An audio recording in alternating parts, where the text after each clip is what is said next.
Hey there, my name is Paul Daly. I am the CEO and co-founder at EstateNurture, and this is going to be a fun video. This is on MQLs and SQLs, marketing qualified leads versus sales qualified leads. If you don't know the difference, then definitely stay tuned, because this is something that when agents learn this stuff and they understand, it's all about understanding, because I think a lot of agents get into lead gen without proper understanding of the data, proper understanding of the process, proper understanding of the goals between everything that's done. And really, agents just do what I'm about to show you through this flowchart. If you're an agent that does what I'm about to show you, then I promise you, you're never going to succeed when it comes to online lead registration and lead sourcing in real estate. You're never going to scale. It's an unscalable model if you follow the flowchart I'm about to show you versus the one that comes after if you stay tuned in the video. The reason that this is coming up is because we're actually bringing on a branch from a pretty big brokerage. And as I was talking to the VP of the branch, he has 70 or 80 agents over there. And we were talking about how most agents just fundamentally don't have an understanding of what, lead generation is supposed to be. So whether I'm talking to branch executives or brokerages or top producers, whatever be it, team leads, there's always a fundamental misunderstanding from, that the people that are not those people that are not top producers, the agents that are not hitting their goals, it's not because they're not good agents. Sometimes it is, but really sometimes it's because of just fundamental misunderstanding of how this stuff works. So that's the goal of this stuff. And no matter how experienced you are, I promise you 9 out of 10 agents are going to be able to get value from this video. I guarantee that. So please stay tuned. Watch this in 1.75 speed. It's a lot more fun to watch this when you speed it up. It's also, you're going to save time, and you're also, I just sound way smarter if you speed this up. So I appreciate that. Let's break down to it. So MQLs versus SQLs. Before we even get into this, let's talk about the difference between marketing and sales. So a lot of agents always think that their marketing department and sales department are the same thing. And whether you like to agree or not, real estate is selling. You are selling listings, right? You are selling yourself to be a listing agent, selling yourself to buyers, helping close deals. I mean, there's sales involved with this. If you don't like that, then you're in the wrong industry. But you do have a sales department. It's normally just you until you become a team lead, and then you have buyers agents and such. So with that said, you're always going to have a conflict between your marketing department and your sales department, and that's because they have two different goals. Because your sales department is always going to want SQLs from your marketing department. Your marketing department is always going to be looking for MQLs, right? So let's break it down. That natural friction occurs because of this. An MQL, marketing qualified lead, is someone that's in your target audience. What that really means is it's someone that fits your ICP, your ideal client profile. Your ideal client profile is someone who, you build this whenever you do any kind of lead generation, but it's what buyers, sellers, people that are post-divorce, fire sales, cash, investors, what veterans, VA, people in the medical field, whatever kind of person, whatever market they're in. Are they in the market? Are they going to be in the market? Are they in your farming area? You kind of gather all that criteria. You make an ICP, an ideal client profile, and then a marketing qualified lead is someone. An MQL is someone who fits that ICP in your target audience, right? A sales qualified lead, an SQL, is completely different. They are someone who are, they're either ready to list their home, they're able to get pre-approved, meaning they're credit worthy, they're income worthy. They have right now during COVID, they're job worthy, as in they have a job. They have urgency. That's a big one, making sure that they're not 2 years out, and maybe 90 days, 60 days, 120 days, whatever be it. They have urgency to do something soon, and they have proper expectations as to what the market has right now. Example given right now, they would have proper expectations that it's not a buyer's market, it's a seller's market, kind of like we talked about in the navigating post-COVID seller's market video. So there's a massive difference between what an SQL is and what an MQL is. And it's important to understand that, because if you're looking from your marketing for SQLs, then you're going to lose. I can guarantee it. Top producers, branch executives, they understand this difference. Understanding what you're doing is honestly, it's like half the battle, if not more.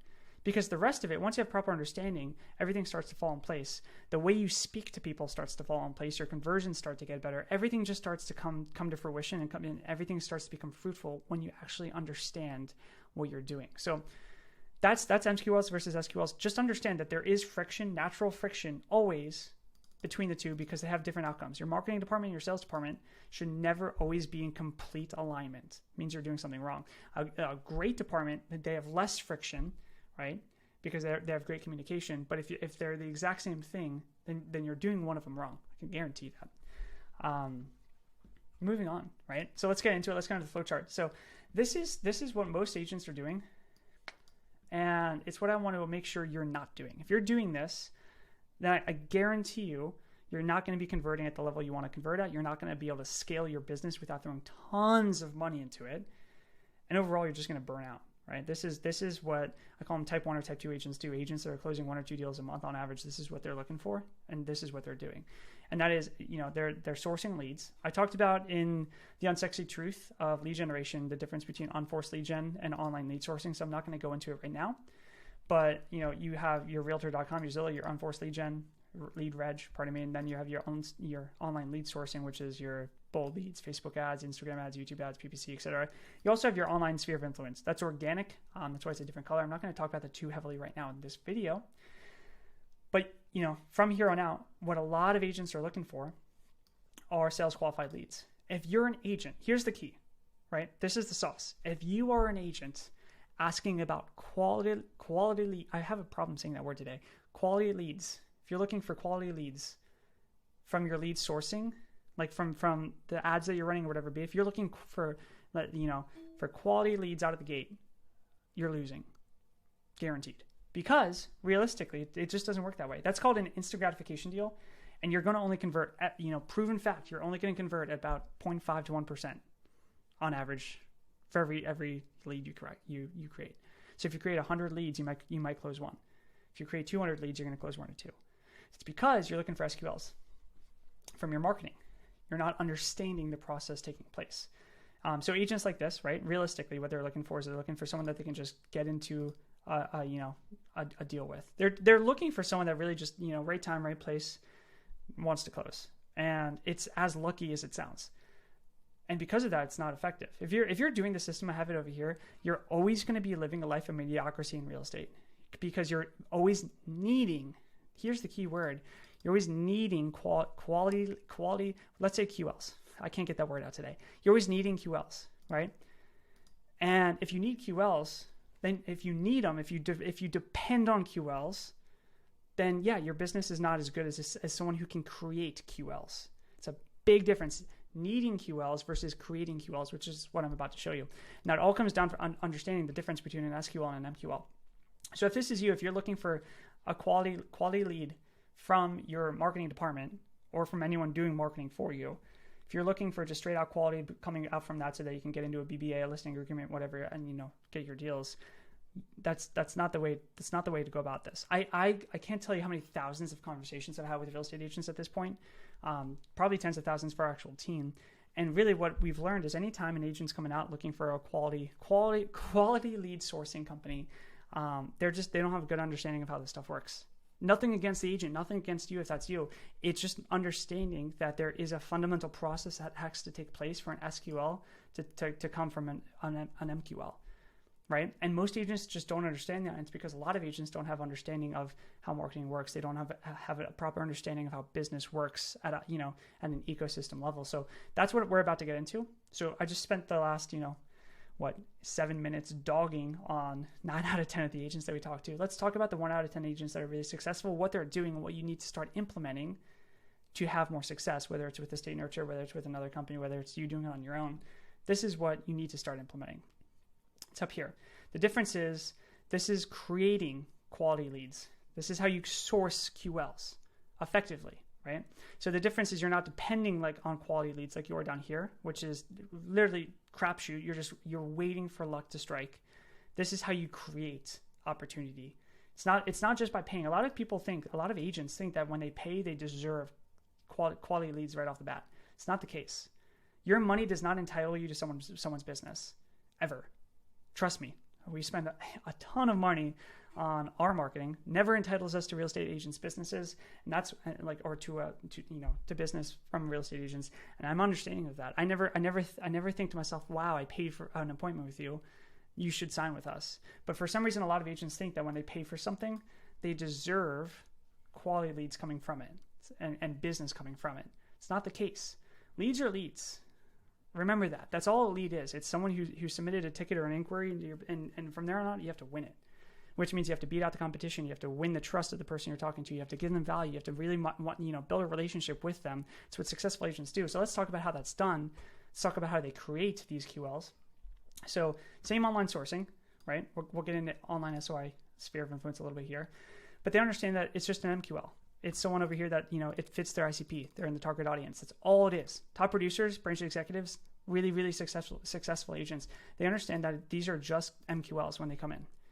So from the MQLs, all they care about is building out an ecosystem that can convert them. Now, I know a lot of agents, when I bring up the term ecosystem, maybe you've heard of it. Sometimes you'll hear it as a sales engine. And what that is, and let's just use the word ecosystem for now. An ecosystem is just it's a plethora, it's a group of systems. Like an example given, I have one up from EstateNurture. This is EstateNurture's 3-day system for anyone that books an appointment with us. This is one, I think, of 28 or 29 systems we have in our ecosystem for when agents are showing, whether they're inquiring to us, whether they're booking appointments, whether they're showing interest. We have entire ecosystems laid out with automations, with delegations, with CRM stuff, with sales advisory decisions, calls stuff, scripting, whatever be it. We have tons of systems laid around so that we can essentially show agents who we are and build trust with them so that if they want to sign on with us, they feel comfortable with it. And so we have all these ecosystems in place because realistically we're taking MQLs and turning them into what I'm about to show you. And that's what top producers and that's what branches do as well. They create all these different things to make sure that they're creating trust in the with people that are coming in. Think about the difference here between like let's just talk about the customer experience between someone who comes in through this system from an agent versus the top. So someone doesn't know you, clicks on an ad or clicks on a Zillow listing, and then the first thing you do, let's say they're pre-approved already, they're looking for a house, and all you do is try to sign a BBA with them or get a listing agreement. It's all you try to do. Realistically, you're going to win or lose that deal, right? 9 out of 10 times you're going to lose because the agent upstairs is going to be doing this.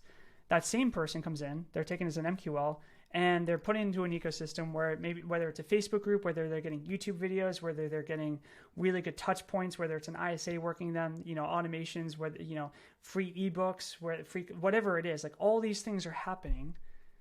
And what happens through all of this is just trust is built. Maybe maybe on one of the emails they start following the agent on Instagram. They start seeing all these different things on Instagram. They start really connecting with the agent. Maybe they're having conversation with the agent through Instagram now, which is better than having it through phone. It's proven.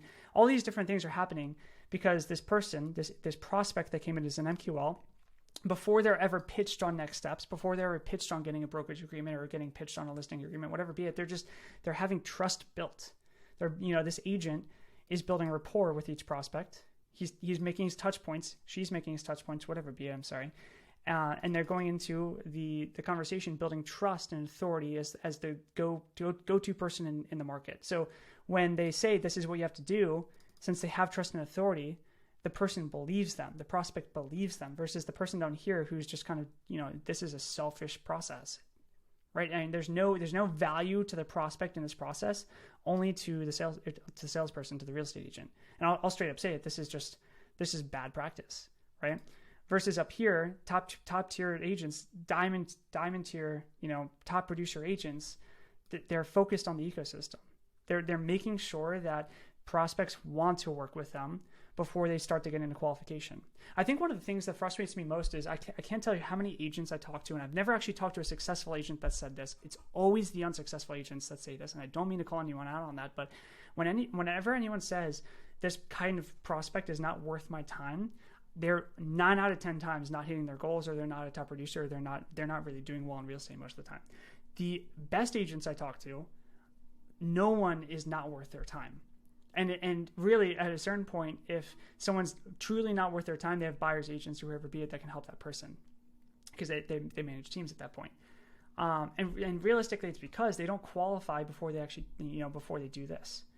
One of the things, before I get into the rest of this, is I can't tell you how many agents just kill conversions because straight from the MQL, they skipped this part because this is a lot of work. It's a lot of fun to build this stuff. At least it is for me, but it's a lot of work. And then after they skipped this, they really only have this part left. And so they're essentially getting an MQL going straight to qualification, which is really trying to make it an SQL. And before you know it, you're pretty much doing the same thing down here. So like there's not much difference if you look at it on a flowchart beside this that takes place on the top versus bottom. And so if you don't have an ecosystem, if you're not doing this, if you're not building stuff, and by the way, this is what we do at EstateNurture, beside doing so many things that, I can talk to you about another time. One of the things we have in our academy is we teach agents how to build out ecosystems to make sure that prospects trust them more, to make sure that they get better results, to build rapport, whatever be it, right? Like ecosystems are like, I can't stress how important this is. Because this is like realistically, think about any top producer in your market. They're not, I guarantee you, they're not just running ads and hoping for an SQL right out of the gate.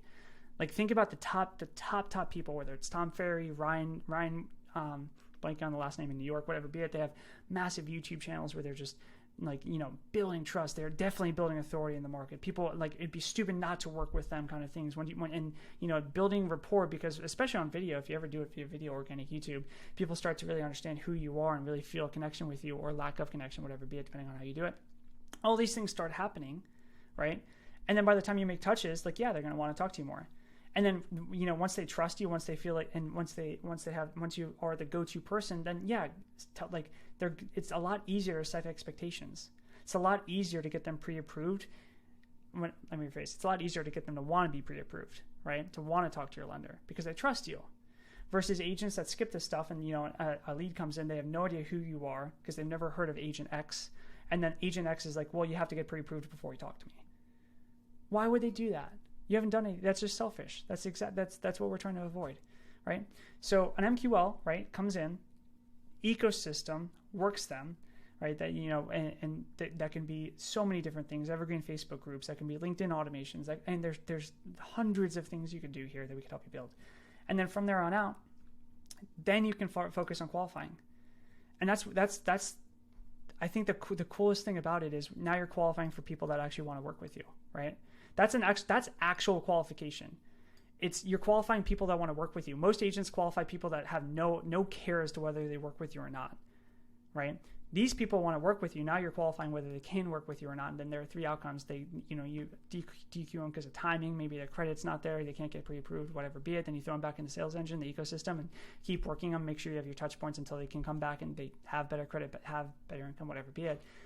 Maybe you DQ someone because they're just a dick. That's cool, right? You're like, this is true qualification. Qualification is qualifying whether or not you want to work with them. You can't do that if they don't care about working with you. If they don't care about who they work with, then you can't qualify them because they're just gonna move on. I'm not kidding. I had an agent today. We have, like, at EstateNurture, we have the ability to qualify because we have so many agents that want to work with us that we can truly qualify who we work with. And I love that. We had an agent who messaged and said, I don't want to, we have a form that you have to fill out in order to actually take an appointment with us.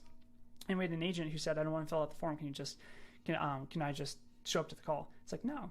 If you don't want to fill out a form, then that's obviously like if you don't want to do the work to connect with us, then by all means, you're probably not going to be a good fit for us. So that's someone that we just marked as DQ lost, right? But we can do that because we have so many people that want to work with us that we have the ability to do that. Where most agents, they don't have that. They don't have a ton of people that want to work with them. They just have a lot of people, and then they try to qualify that, and that's not how it goes. You have to give value. You have to build trust. You have to build authority in the market. You have to create an ecosystem in order to effectively be able to qualify people. And then from here on out, then you can get your SQLs. And then your SQLs, that's where you get your BBAs, your listing agreements. That's where you win deals. The best agents, they follow this process. They create SQLs. They don't depend on SQLs because realistically, let's say you have 100 leads come in. Like I said, half a percent to a percent will be SQL right out of the gate. So let's say 100 leads come in, you're going to get maybe a deal from this. Agents that follow this process, they convert at 4 to 6%. That's a massive difference, right? So for 100 leads, that's 4 to 6 deals. Scale that, scale past 100 leads. That's where you start to see massive numbers come into play. And that's because they're all for giving value, building trust, doing it the right way, which is more time intensive, absolutely, but it's way more fruitful too. So That's the video, guys. That was 20 minutes. I hope you guys sped that up to get through that a little quicker. I get really passionate about this stuff because realistically, I can't tell you how often it comes up where like people are just, I do not like it when an agent has this mentality, because it's multiple things. Number one, it's not right. It's not right for the home buyer or seller just to expect them to be qualified for them to for you to be able to work with them, especially if you're not hitting your where you want to be. If you're not at your goal, then nothing's a waste of time for you. I guarantee that. If you're closing 1 or 2 deals a month, but you want to be closing more than that, then 1 or 2 deals a month, trust me, there's plenty of stuff that you can be doing to make sure that you have more of this process on, right? And realistically, on top of that, I get frustrated because the agents that follow this stuff, it's from a place of lack of understanding. Lack of understanding is okay. Now that you have the understanding, just make sure you correct it. This is never a process you want to follow. If you're looking for quality leads right out of the gate, you're going to lose to agents that are doing this. So set yourself up for a position of success. Start building out ecosystems. I'm definitely going to put some stuff on this in the YouTube channel, but this is actually what we focus on at EstateNurture. So beside doing the lead generation side of things and then shortening the time and the process that it takes, specifically just reducing the time that it takes for you to get from an MQL to an SQL, we reduce the time that it takes by about 90%. We also help you create ecosystems so that you can convert at a higher level in 6FA 2.0. It's actually what I'm working on right now. It's why I'm in such flowchart mode.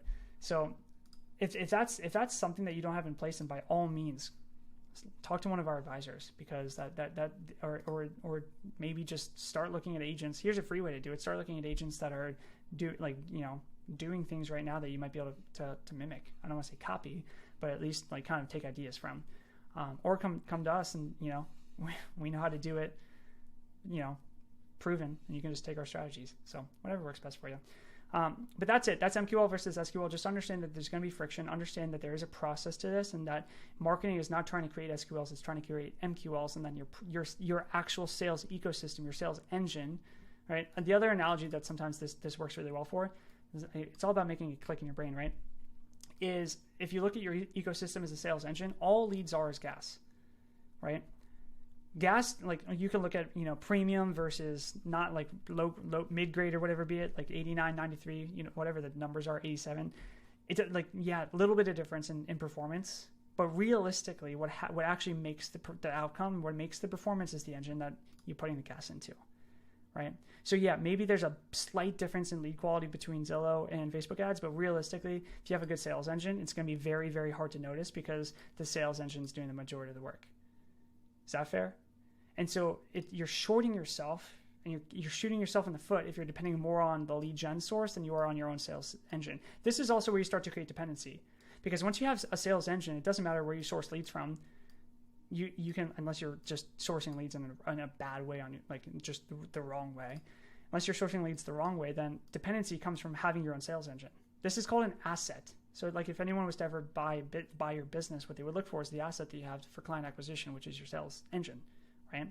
So this is super, super important. This is the key piece. That's why it's highlighted in yellow, by the way. This is the thing that top producers have that's just 9 out of 10 agents don't. They skip it. It's because it's time intensive. And so work on building that.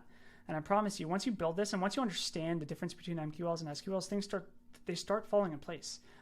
Just understanding the difference between the two will start, your conversations will be different, your tonality will be different, what you say will be different, how you approach these conversations will be different. Everything just starts falling in place when you have a good understanding of what this is supposed to be.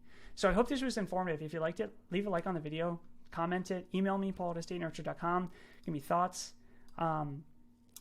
Definitely could have come across as abrasive, but sometimes I always like to say that I'd rather be the guy that helps you rather than is your best friend that coddles you. So this was MQLs versus SQLs. I have a lot of stuff to say about this, but I'll cut it here. I get really passionate about it. I appreciate you watching the video. If you have any questions, by all means let me know. Otherwise, I will see you in the next video.